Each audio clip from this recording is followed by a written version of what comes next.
السلام علیکم، welcome to my channel novel ایب وائس۔ تمام ویڈیو اپڈیٹس کے لیے میرے چینل NLV کو سبسکرائب کر کے بیل نوٹیفیکیشن کو آن کر دیں۔ تو آئیے سنتے ہیں آج کی ویڈیو میں مصنفہ وہیبہ فاطمہ کا novel black mirror hue eyes season 3 episode number 1۔ شاہی محل جل رہا تھا، ہر سو آگ کے بڑے بڑے بھانپ پر جل بھڑک رہے تھے، ہر طرف سے بھیانک وحشت ناک چیخ و پکار کی صدائیں آ رہی تھیں، لوگ اس آگ میں زندہ جل رہے تھے۔ ایسے میں وہ ایک 10 سالہ ننھی سی جان سفید پیروں تک سلیپنگ گاؤن میں پسینے سے شرابور، ڈری سہمی اور بے تحاشا روتی ہوئی اپنے کمرے سے نکل کر اپنے ماں بابا کے کمرے کی جانب بھاگی تھی۔ جانے کیوں اس بھڑکتے بھانپڑ کی آگ کی دہک اس کو کیوں نہیں جلا پا رہی تھی۔ محل میں موجود کووں کی کان پھاڑ کائیں کائیں اس کے اعصاب پر ہتھوڑے سے برسا رہی تھی۔ اس کے محافظ زندہ جل رہے تھے۔ ماں، بابا، وہ ان کے کمرے تک آئی تھی، مگر اس جلتی خوابگاہ میں اسے صرف خون کی ندی بہتی دکھائی دی تھی۔ وہ الٹے پیروں بھاگی، اب اس کا رخ اپنے بڑے ماں بابا کے کمرے کی جانب تھا۔ وہ اندھا دھند بھاگ رہی تھی کیونکہ اب وہ اڑتے بھیانک بددے سے کوے اس کے سر پر اڑتے اس کا تعاقب کر رہے تھے، نہ صرف اس کا پیچھا کر رہے تھے بلکہ اسے پکڑنے کی کوشش بھی کر رہے تھے۔ ماں، بابا، بڑے بابا، وہ چلا رہی تھی، بھلک بھلک کر رو رہی تھی، مگر اس کی صدائیں سننے والا وہاں کوئی بھی نہیں تھا۔ وہ کنگ بابا کے کمرے میں داخل ہوئی، مگر وہاں کا منظر بھی اس کے ماں باپ کے کمرے جیسے منظر سے مختلف نہ تھا۔ وہ اس کمرے سے باہر بھاگی۔ ماسی! اسے ایک اور مہرباں وجود کا خیال آیا تھا، تبھی وہ اپنے کمرے کی جانب بھاگی، مگر کمرے میں داخل ہوتے ایک نازک سے وجود سے ٹکرا گئی۔ اینچٹریس! وہ ماں بابا، کنگ بابا اور کوئن ماما سب چلے گئے، مجھے ماسی سے ملنا ہے۔ وہ بول رہی تھی، مگر اینچٹریس نے بجلی کی سی تیزی سے اس کے گلے میں ایک لاکٹ پہنایا تھا اور اپنی میجک سٹک سے کمرے میں پڑے مرر کو گھما کر اسے الٹا کر دیا اور مرر کے دوسرے مخالف رخ پر ایک بلیک ہول بنایا۔ سنیں کوئن، غور سے سنیں، یہ لاکٹ آپ کبھی خود سے جدا نہیں کریں گی۔ آپ کو زندہ رکھا جا رہا ہے ایک مکروہ اور غلیظ عزائم کی خاطر، مگر آپ کو خود کو بچانا ہوگا، وہ مقصد کبھی پورا نہیں ہونے دینے۔ آپ کو پوری زندگی اپنے اس شیطان کنگ کے ہاتھ نہیں لگنا ہے۔ اس بلیک ہول سے یہاں سے بھاگ جائیں، یہ لاکٹ آپ کو راستہ دکھائے گا۔ لیکن اینچٹریس! ابھی وہ کچھ کہتی جب اینچٹریس نے اپنی ہی میجک سٹک سے اپنے آپ کو ہمیشہ ہمیشہ کے لیے پتھر کا بنا دیا۔ ارازا نے سہم کر اینچٹریس کو دیکھا، جس کی میجک سٹک اس کے ہاتھ سے چھوٹ کر نیچے گری تھی۔ ارازا نے وہ بھی جلدی سے اٹھا لی۔ اب اس نے اندھا دھند اینچٹریس کے بنائے بلیک ہول کی جانب دوڑ لگائی، مگر اس میں داخل ہونے سے پہلے کسی نے ارازا کو اس کے سرخ بالوں سے گھسیٹ کر اسے کمرے کے بیچوں بیچ پھینکا تھا۔ وہ پھر سے چیخ چیخ کر روئی۔ زمین پر اوندھے منہ لیٹے اس نے سر اٹھا کر دیکھا۔ سیاہ لباس میں، سیاہ ہڈی نما گاؤن میں، اس کے لبوں پر ایک مکروہ مسکراہٹ تھی۔ سامنے کھڑا اس کا وہ مہربان دوست تو نہیں تھا، یہ تو اسی کے روپ میں خون آشام بلا تھی جس کے ہاتھ میں خون سے سنا ایک ترشول تھا۔ ارازا نے تیزی سے اٹھ کر اسے دور ہونے کی کوشش کی، مگر اس نے جھک کر اسے بالوں سے دبوچ لیا۔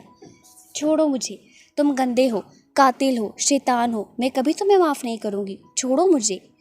وہ حلق کے بل چلائی، مگر وہ اسے بالوں سے ہی گھسیٹتا اس کمرے سے باہر لے جانے لگا۔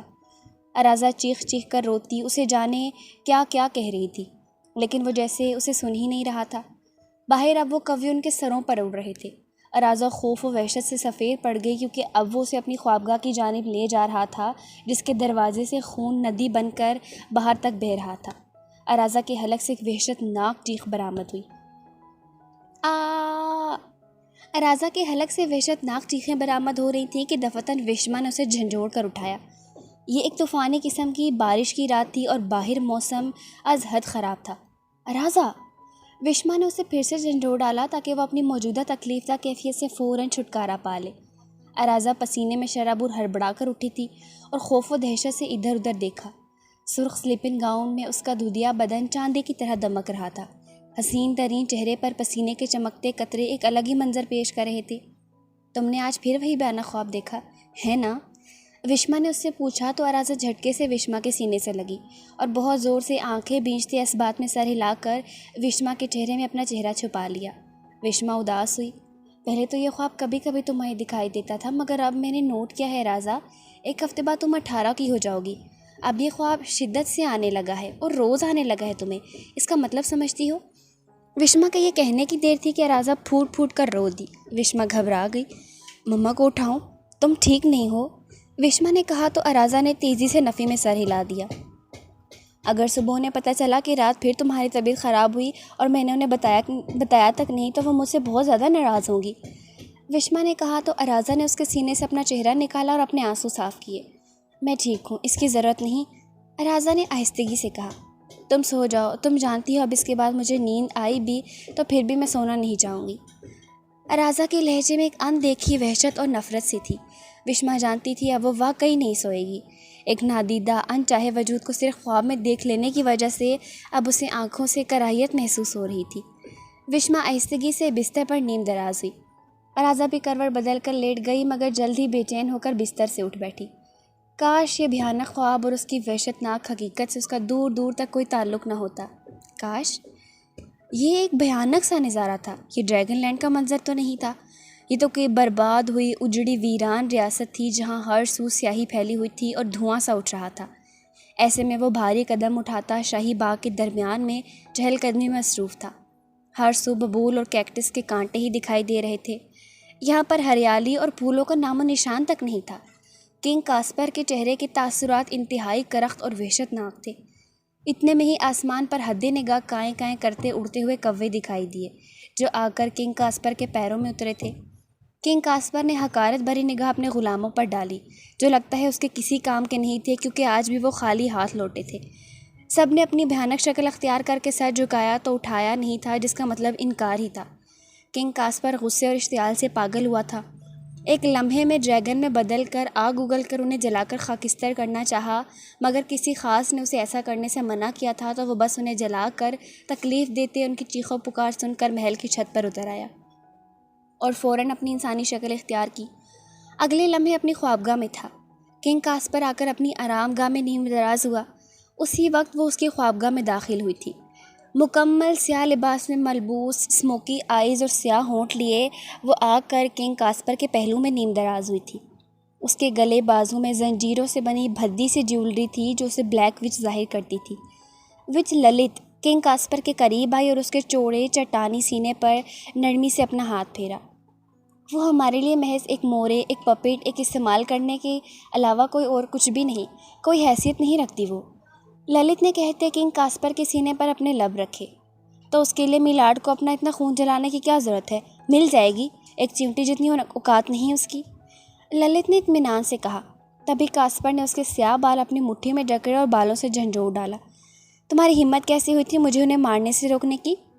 کنگ کاسپر غرایا۔ للت ڈھیٹ بنی مسکراتی رہی۔ 100 سال گزر گئے ہمیں یہاں راج کرتے، ڈریگن لینڈ اور فیری ٹوپیا کا چپا چھپا چھانتے ہوئے ہم نے انہیں تباہ و برباد کر دیا ہے، کوئی ایک کونا نہیں چھوڑا۔ مجھے نہیں لگتا کہ وہ ڈریگن لینڈ یا فیری ٹوپیا میں ہے کیونکہ یہاں کے وقت کے مطابق اس کے 100 سال پورے ہوتے ہی ہمیں وہ اشارہ مل جاتا جس کا ہمیں برسوں سے انتظار تھا۔ مجھے لگتا ہے وہ آدم زادوں کی دنیا یا اوشیانہ میں ہوگی اور وہاں کے وقت کے حساب سے اس کے 18 سال پورے ہوتے ہی ہمیں وہ خاص اشارہ ملنے والا ہے، للت نے اطمینان سے کہا۔ کنگ کاسپر چونک کر اپنی جگہ سے اٹھ بیٹھا۔ وہ شاطر تھی، مکار تھی۔ کنگ کاسپر تو اس کی خوبیوں کا پہلے سے ہی متعارف تھا مگر اس پہلو پر اس نے آخر پہلے کیوں نہیں سوچا تھا؟ آپ صرف اوشیانہ یا آدم زادوں کی زمین بچی ہے جہاں وہ ہو سکتی ہے۔ کنگ کاسپر کے دماغ میں ایک جھماکا ہوا۔ وہ اٹھا اور اپنی خوابگاہ کی بالکونی میں گیا۔ ایک آسمان تک گونجتی دھاڑ کی آواز سے اس کے غلام حد نگاہ زمین پر جھک کر اس کے سامنے آئے۔ جاؤ اور انسانوں کی دنیا میں پھیل جاؤ اور اسے ڈھونڈ کر اسی زمین پر ہمیں اشارہ ملے گا، اس کا انتظار کرو، چاہے زمین جلا دو یا انسانوں کے موت کے گھاٹ کو اتار دو، مجھے وہ لا کر دو، اب جاؤ۔ کاسپر حلق کے بھل دھاڑا تو اس کے غلام وہاں سے کوے بنے اڑے تھے۔ کنگ کاسپر کے لبوں پر ایک فاتحانہ سی مسکراہٹ تھی۔ اب وہ اطمینان سے اندر آیا تھا۔ اب وہ آ کر پھر اپنے بستر پر نیم دراز ہوا مگر چونکا تب جب للت کسی گہری گھٹا سے اس پر چھا گئی اور دیوانہ وار اس کے سینوں کو اپنے نرم گرم بوسوں سے ہمکنار کرنے لگی۔ وہ جیسے جیسے کنگ کاسپر کی قربت میں ڈوب رہی تھی ان کے درمیان حائل پردے سرکتے جا رہے تھے۔ یوں لگتا تھا کہ آج وہ ہر حد پار کر دے گی مگر کچھ ہی دیر میں کنگ کاسپر اسے اپنے اوپر سے کھینچ کر ایک طرف کرتے سنجیدگی سے اٹھ بیٹھا تھا۔ کیا ہوا کنگ کاسپر؟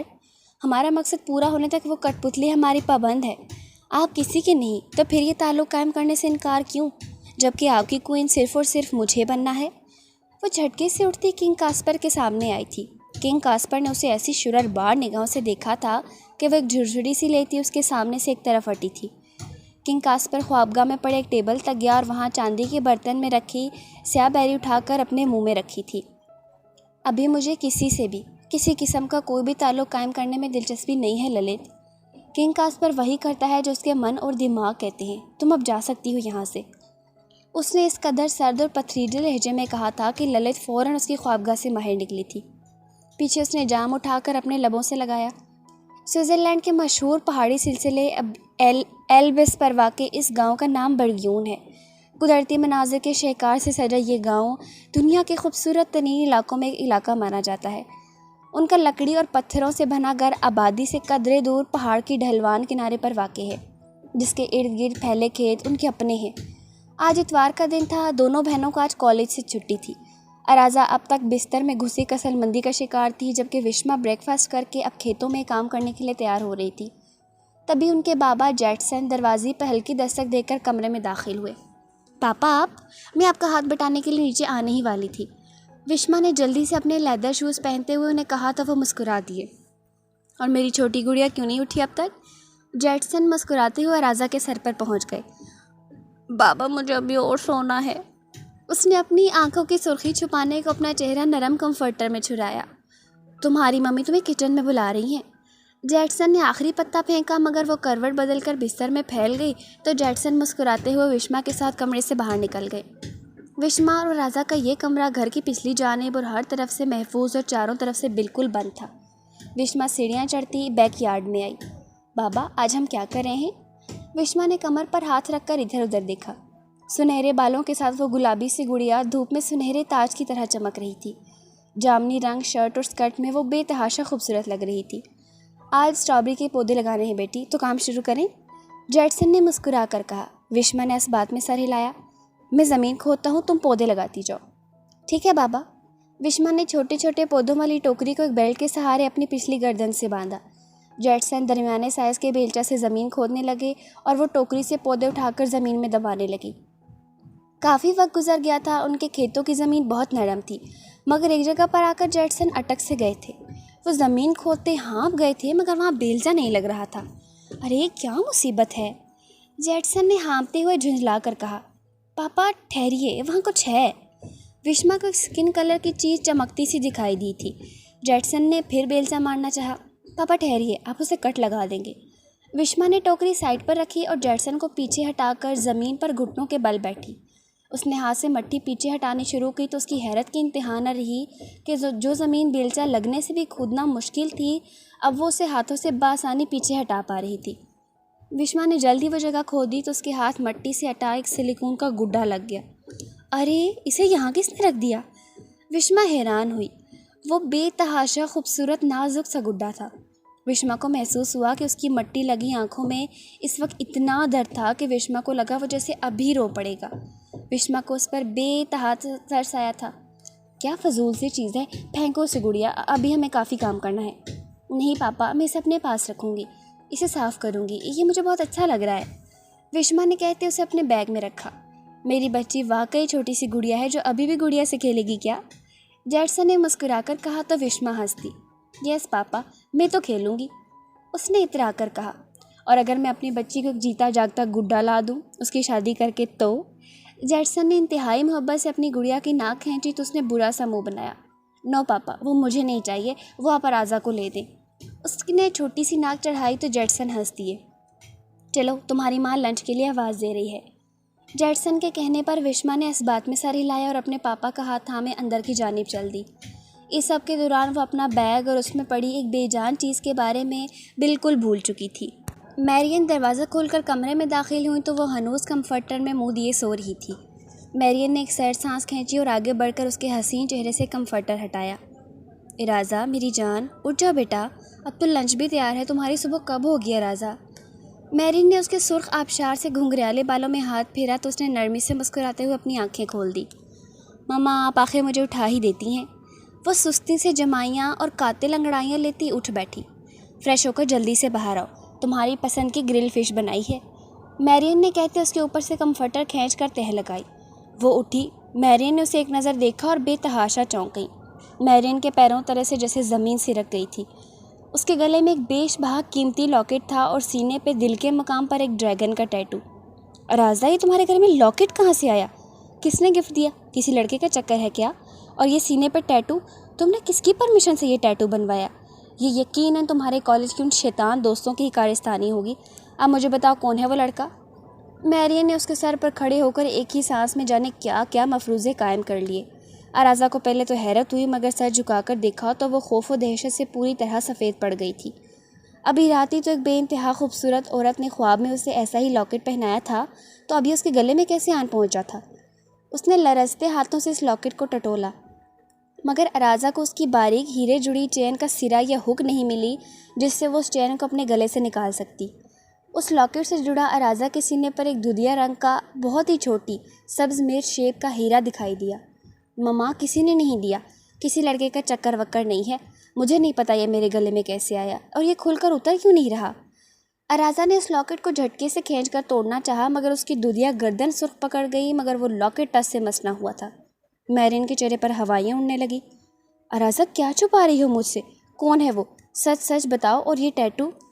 اوکے، یہ لاکٹ ٹفنی کا ہے، اس نے ایڈوانس برتھ ڈے گفٹ دیا، اور یہ اتنا مہنگا نہیں، ویسے ہی شائن کر رہا ہے، اور یہ ٹیٹو بھی آرٹیفیشل کلر کا ہے، کچھ دنوں تک ریموو ہو جائے گا۔ اراضا کو پتہ تھا ماں کچھ ہی دیر میں بی پی ہائی کر لے گی، اسی لیے کم از کم انہیں ٹالنے کو کہہ دیا، اور اس کے بعد جو اسے صلواتیں سننے کو ملی، اس نے واش روم میں بند ہو کر ہی اپنی جان بچائی تھی۔ مگر واش روم میں بند ہو کر سب سے پہلے اس نے لاکٹ کو الٹ پلٹ کر دیکھا اور اسے کھینچ کر اتارنے کی کوشش کی، مگر اس کی ہر کوشش بیکار گئی تھی۔ اس نے باتھ ٹب سے وہ ٹیٹو بھی رگڑ کر ہٹانے کی کوشش کی، مگر خود ہی تکلیف اٹھائی۔ اس ٹیٹو کے رنگ مزید گہرے ہوتے جا رہے تھے۔ اراضا ہونٹوں پر ہاتھ رکھ کر بلک کر روئی، مگر کوئی چارہ نہیں چل رہا تھا۔ اس نے ذرا سا سر نکال کر کمرے میں دیکھا، ماں جا چکی تھی۔ وہ ٹراؤزر شرٹ میں باہر آئی اور دبے کمرے سے باہر نکلتی اسٹور روم میں گئی۔ وہاں پڑے لوہے کے پلاس تیز دھار سیزر سے اپنے گلے میں جھولتا وہ لاکٹ کاٹنے کی کوشش کی، مگر سب کوششیں بیکار ہوئی۔ اراضا، میرین نے اسے آوازیں دیں، وہ سم کاٹ چھوڑ کر گلے میں اسکارف لپیٹتی کچن کی جانب چلی گئی۔ ایلن نظر بچا کر چھپتی چھپاتی اپنے گھر سے نکلی تھی۔ تقریباً اپنی گلی کراس کر کے سامنے ہی وہ سفید اپارٹمنٹ تھا جس میں وہ چپکے سے گھس آئی تھی۔ لکڑی کے چھوٹے سے 4 فٹ گیٹ کے آگے چھوٹا سا لان تھا جس میں وہ داخل ہوئی تو ذرا حیرت ہوئی۔ آج خلاف معمول اس گھر میں جو ہمہ وقت ویرانی چھائی رہتی تھی، اس کے برعکس آج اچھی خاصی تازہ پھولوں سے ڈیکوریشن کی گئی تھی۔ سامنے ہی لان میں جیک انکل پودوں کو پانی دے رہے تھے۔ اس نے دبے قدموں آگے بڑھ کر ان کی پشت سے آنکھوں پر ہاتھ رکھا۔ جیک پہلے تو چونکے، پھر مسکرا دیے۔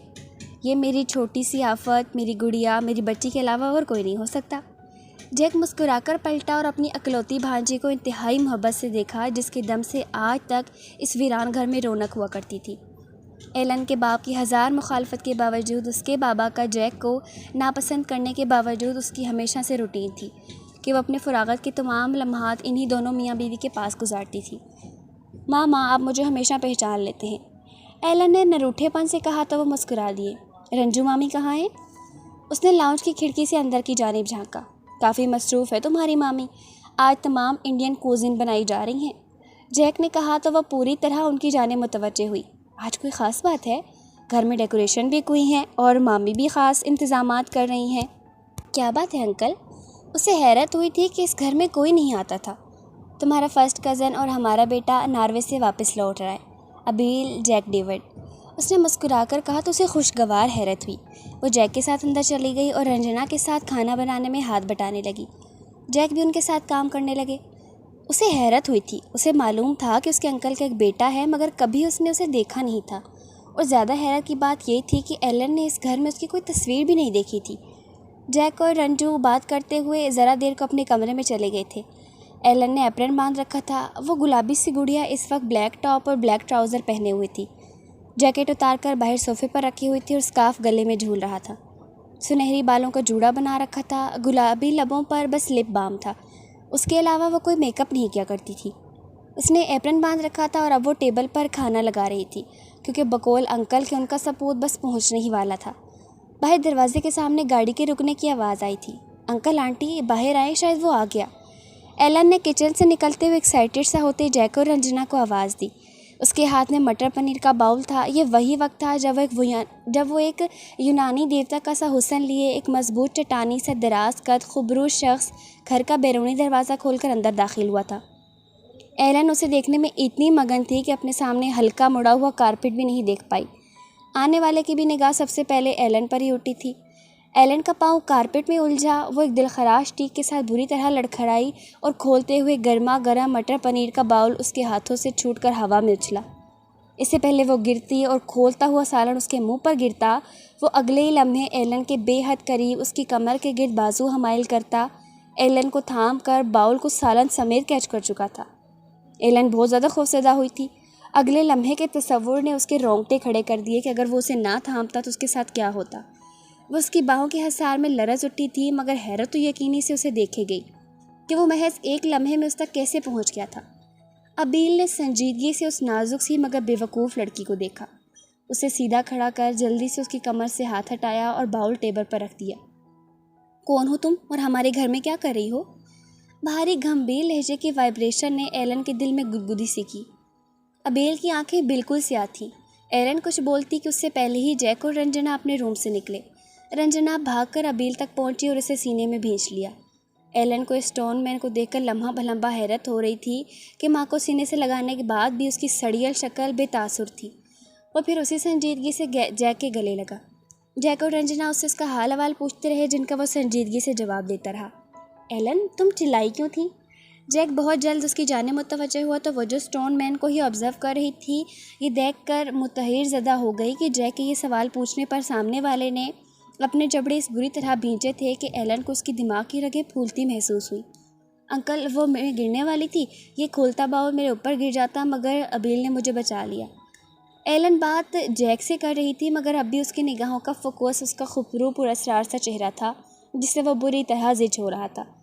ابیل یہ تمہاری پھپھو عدیہ کی بیٹی ایلن ہے، اور ایلن یہ ہمارا بیٹا ابیل ہے۔ جیک نے ان دونوں کا تعارف کروایا۔ Nice to meet you Abel, Ellen نے مسکرا کر کہا، مگر ابیل نے تو وہ بھی کہنے کی زحمت گوارا نہ کی۔ تھک گیا ہوں، مجھے ریسٹ کرنا ہے۔ میرا روم کون سا ہے؟ دراصل یہاں موجود ایک وجود سے وہ خواہ مخواہ خوف میں مبتلا ہو رہا تھا۔ اس نے دنیا جھانک کی بیزاری شکل پر سجا کر کہا تو اب کی بار ایلن کو بے تحاشا غصہ آیا۔ ارے یہ کیا بات ہوئی؟ انکل اور رنجو مامی پورا دن ہو گیا ہے ان ارینجمنٹس میں لگے ہوئے ہیں، پورا گھر سجایا، آپ نے ان پر ایک نظر تک ڈالنا گوارا نہیں کیا۔ Very bad. وہ ہاتھ نچا نچا کر اسے ڈانٹ رہی تھی۔ رنجو سے چپ رہنے کے اشارے کرتی رہی مگر اسے مطلق بھی پرواہ نہیں تھی جیسے۔ اور رنجو نے اتنی ساری ڈشز بنائی ہیں، کتنا تھک گئی ہیں وہ، اور اوپر سے ان دونوں نے آپ کے انتظار کے چکر میں کچھ کھایا تک نہیں، بھوکے ہیں صبح سے، کتنی بری بات ہے یوں کسی کا دل توڑنا۔ وہ بس کیوٹ کیوں منہ بناتی بولے جا رہی تھی۔ ابیل نے بھینچے جبڑوں سمیت ایک نظر اسے دیکھا۔ مما کھانا کھاتے ہیں۔ وہ بس ایک جملہ بولا اور کھانے کی ٹیبل پر بیٹھ گیا۔ ایلن کی بولتی بند ہوئی مگر احساس ہوا کہ وہ کیا کیا بول چکی ہے تو کچن میں بھاگ گئی۔ کھانا شروع کیا گیا۔ رنجو آوازیں دے رہی تھی۔ ایلن نے کچن سے جھانک کر باہر دیکھا۔ اسی وقت اس کے پیچھے کھڑے ایک سیاہ ہیولے نے دلچسپی اور پراسراریت سے اس کی پشت کو گھورا۔ یہ وہی لمحہ تھا جب باہر ابیل نے اپنی سرد نگاہیں ڈائریکٹ اس کی نگاہوں میں گاڑ دیں۔ ایلن گڑبڑا کر پیچھے ہٹی۔ اف، یہ کیا چیز ہے؟ ایلن کا دل دھمک کے ساتھ پسلیوں سے ٹکرا رہا تھا۔ وہ سر جھٹکتی باہر کھانے کی ٹیبل تک آئی۔ خوشگوار ماحول میں کھانا کھایا گیا۔ کھانے کے بعد ایلن جیک کے لیے فروٹ باسکٹ سے فروٹ نکال رہی تھی کہ بے دھیانی میں اس کی انگلی پر ایک کٹ لگ گیا۔ آؤچ! خون کی ایک بوند انگلی سے برآمد ہوئی۔ یہ وہی وقت تھا جب ابیل دھاڑ سے اپنی جگہ سے اٹھا۔ شیشے کا جگ زمین پر گر کر چکنا چور ہوا۔ ایلن نے حیرت زدہ ہو کر اس کی جانب دیکھا جو ایک جھٹکے سے اٹھ کر اپنے کمرے میں غائب ہو گیا تھا۔ اس شخص کی ہر چیز عجیب تھی۔ انکل، آنٹی، ایلن کو عجیب لگا۔ ایلن وہ بچپن سے ہی بہت زیادہ موڈی ہے اور بلڈ سے اسے فوبیا ہے۔ وہ بلڈ سے خوف نہیں کھاتا، ہاں مگر بلڈ دے کر اس کا دل خراب ہوتا ہے، اسی لیے۔ رنجنا نے مسکرا کر کہا تو ایلن کو تسلی ہوئی۔ وہ کھانا کھا کر گھر کے لیے نکلی مگر آج تو جیک نے اصرار کیا تھا کہ وہ اسے گھر چھوڑ کر آئے گا۔ اف وہ انکل آپ جائیں، پاپا آپ کو دیکھ لیں گے تو بہت خفا ہوں گی مجھ سے۔ تو تمہیں ان سے چھپ کے ہماری طرف نہیں آنا چاہیے نا، جیک نے مسکرا کر کہا۔ وہ تو میں ایسے ہی آیا کروں گی ہمیشہ، ایلن نے شرارتاً کہتے ایک جھٹکے سے پیچھے مڑ کر دیکھا۔ ابھی یوں محسوس ہوا تھا جیسے کوئی ان کا تعاقب کر رہا ہے۔ کیا ہوا؟ انکل مجھے لگا ہمارے پیچھے کوئی چل رہا تھا۔ ایلن نے ایک مرتبہ پھر پیچھے مڑ کر دیکھا۔ کوئی نہیں ہے، اب چلو، جیک نے اس کو اپنی جانب متوجہ کیا۔ وہ اس وقت فیری ٹوپیا میں موجود خواہ مخواہی آگ اگلتا پھر رہا تھا۔ اجڑے ہوئے شاہی محل کے حوض میں اس وقت ایک پھول کے اوپر نیم دراز تھا۔ 2 ڈری سہمی پریاں اس کے پیروں کی مساج کر رہی تھیں اور 2 اس کے کندھوں کو ہاتھ سے آہستہ آہستہ دبا رہی تھیں۔ تم لوگ جانتی ہو، یہ ہائیڈ اینڈ سیک کا کھیل کھیل کر وہ اپنے لیے بالکل بھی اچھا نہیں کر رہی ہے۔ یہ چیزیں اسے بہت بھاری پڑے گی، بہت تکلیف اٹھانے والی ہے، اتنی کہ بہت پچھتائے گی وہ۔ کنگ کاسپر نے پھنکارتے لہجے میں کہا تھا، تبھی وہاں للت چلی آئی، مگر اس کے دائیں بائیں ایک بالکل سفید اور ایک بالکل سیاہ گھڑیاں سے لٹکتی ہوئی آئی تھیں، جنہیں دیکھ کر کنگ کاسپر کے آس پاس موجود وہ پریاں چیخیں مارتی ہوئی وہاں سے بھاگ کھڑی ہوئی تھیں۔ کنگ کاسپر استہزائیہ مسکراتا ہوا ان کی جانب متوجہ ہوا۔ وہ سیاہ اور سفید گٹھریاں دیکھتے ہی دیکھتے انتہائی بھیانک اور بھدی شکلیں اختیار کرتی 2 چڑیلوں میں بدل گئی۔ کیا حکم ہے میرے آقا؟ دونوں کاسپر کے آگے جھکی تھیں۔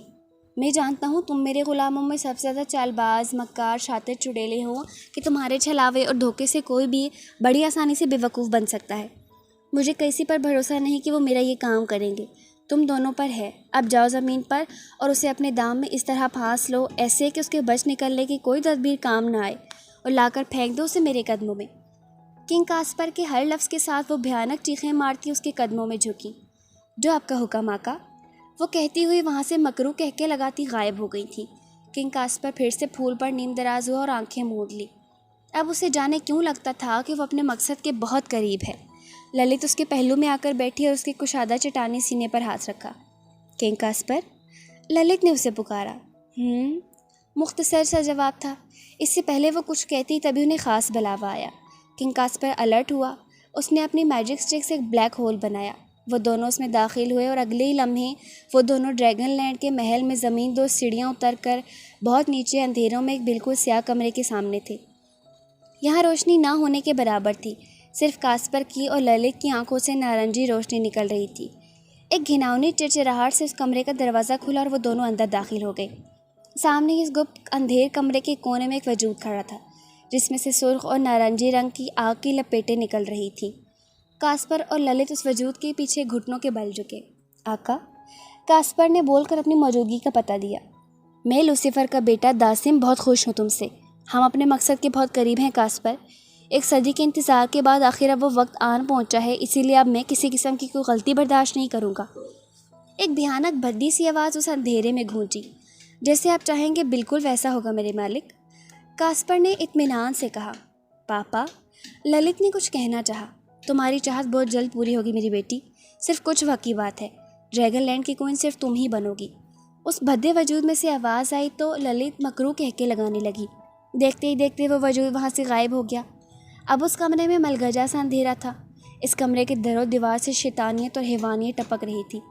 ایسے میں للت آ کر کنگ کاسپر سے چمٹ سی گئی تھی۔ میں آپ کو پوری طرح پانا چاہتی ہوں میرے کنگ۔ آپ سے ایک سوال، آپ میری چاہت پوری کیوں نہیں کر دیتے؟ کیوں مجھے اپنے کوئن نہیں بنا لیتے؟ للت نے اس کے سینے پہ بے دریغ پیال اٹھاتے ہوئے کہا۔